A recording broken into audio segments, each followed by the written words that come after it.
Bom, agora a gente fala sobre o cessar-fogo na faixa de Gaza. O grupo terrorista Hamas devolveu hoje os corpos de mais 4 reféns israelenses. O exército de Israel informou que os caixões foram entregues pela Cruz Vermelha. Israel segue pressionando o Hamas a devolver os 20 corpos restantes e acusa o grupo de descumprir as condições do cessar-fogo.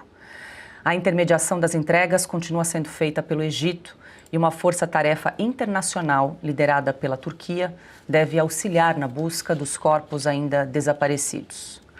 Já no Brasil, pelas redes sociais, o vereador por Belo Horizonte, sobrinho da ex-presidente Dilma Rousseff, Pedro Rousseff, atribuiu ao presidente Lula o mérito pelo fim da guerra em Gaza. Ele destacou o seguinte, abre aspas, quem acabou com a guerra em Gaza chama-se Luiz Inácio Lula da Silva. Trump ajudou a financiar a guerra, Lula fez o acordo pela paz. O mundo precisa gastar dinheiro não com armas, sim com comida, para matar a fome de milhões de pessoas. Fecho aspas e quero ouvir Silvio Navarro sobre essa declaração aí do sobrinho, do neto, da ex-presidente Dilma Rousseff. Esse é um caso psiquiátrico. Eu acho que é caso de internação compulsória ou algo do gênero, mas é um caso clínico, porque o que ele postou...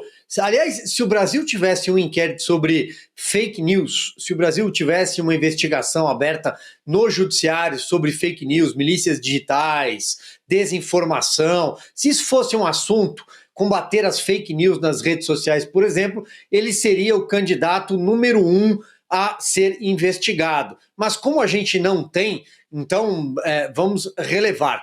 Paula, olha só, ironia à parte, não dá para levar um cara desse a sério. Eu acho que o sobrenome Rousseff, inclusive, deve ser sempre olhado com alguma lupa, com algum cuidado do ponto de vista de sanidade mental, mas o fato é que o Lula tentar, de alguma forma, o PT tentar capitalizar, porque o Lula deu autonomia para esse rapaz, que é vereador lá em Minas Gerais, tem um cargo até no Diretório Mineiro do PT, deu autonomia para ele fazer um combate, entre aspas, digital contra a direita. Mas é preciso compreender aqui que o Lula e essa questão do fim da guerra de Israel contra o terror não cabem na mesma frase, não cabem no mesmo parágrafo, na mesma manchete, não dá para associar. O Lula hoje lidera um governo antissemita, que tem como principal extremista radical alguém que prefaciou o livro sobre a diplomacia do Hamas, vejam vocês, né? A diplomacia que joga mísseis e tenta matar, assassinar, sequestrar pessoas, chamado Celso Amorim. Então, é um governo que tem lado, o presidente Lula é considerado persona non grata em Israel, todo mundo conhece a posição no mundo, no planeta, não é só aqui na América Latina, dentro das nossas fronteiras. Todo mundo conhece as posições do PT, que se blinda como da cortina da causa palestina para acabar de alguma forma sempre passando pano para os terroristas do Hamas. Então, Lula e o fim da guerra, que deve sim ser atribuído a Donald Trump unicamente, eu acho que não cabem no mesmo parágrafo. Diga, Augusto, quero te ouvir aí sobre essa publicação do sobrinho da ex-presidente Dilma. Os Rousseff são uma tribo especial aí, é uma ramificação da tribo das bestas quadradas, né? Esse cara, ele mente o tempo todo, eu até acompanho, eu mato a saudade da Dilma, do que ela dizia, lendo coisas desse cara. Ele deveria estar enquadrado aí no inquérito do fim do mundo há muito tempo. Ele mente todo dia. Todo dia. Agora, ele mente com uma convicção que me leva a acreditar que ele crê no que diz, que é como a Dilma. A Dilma, quando ela falava em estocar vento, ela estava falando sério. Parece que não. Mas estava falando sério.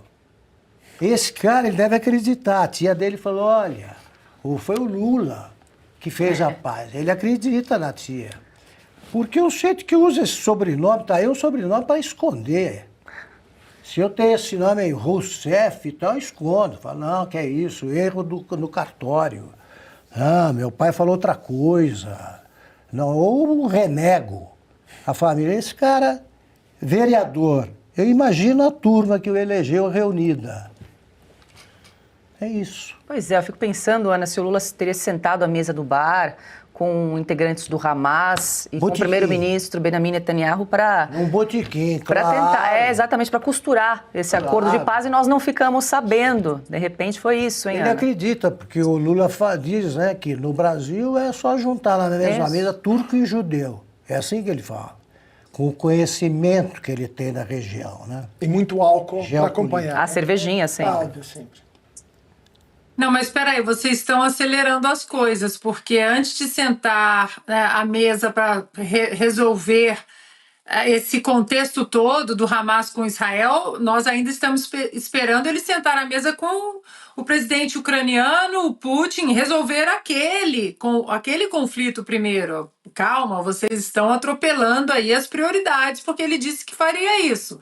Agora, sobre o sobrinho da Dilma, o Augusto já falou que eu ia roubar dele, né? É o campeão ali, é uma besta quadrada, não tem mais o que dizer. Sobre o Lula ser inserido nesse contexto, a insignificância do Lula hoje no contexto global é impressionante, né? Tanto que o Donald Trump empurrou o Marco Rubio, falou, ó, alô, tudo bem? 39 segundos, agora mais 30 minutos e acabou. O Lula, num contexto hoje do grande tabuleiro geopolítico, nos conflitos, nas tarifas, nas sanções, nas guerras, na tomada de poder, até de poder político, o Lula não é ninguém.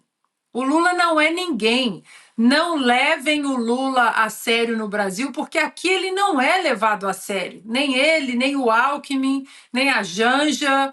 Ou seja, tanto que se ele fosse levado a sério, ele estaria conversando com aqueles que decidem as coisas que, segundo Lula, são coisas do interesse do Brasil, que é tentar diminuir as tarifas impostas pelo Donald Trump, pela Casa Branca de Trump ao Brasil. Mas Donald Trump não fez isso, não colocou conversa com o Scott Bessent.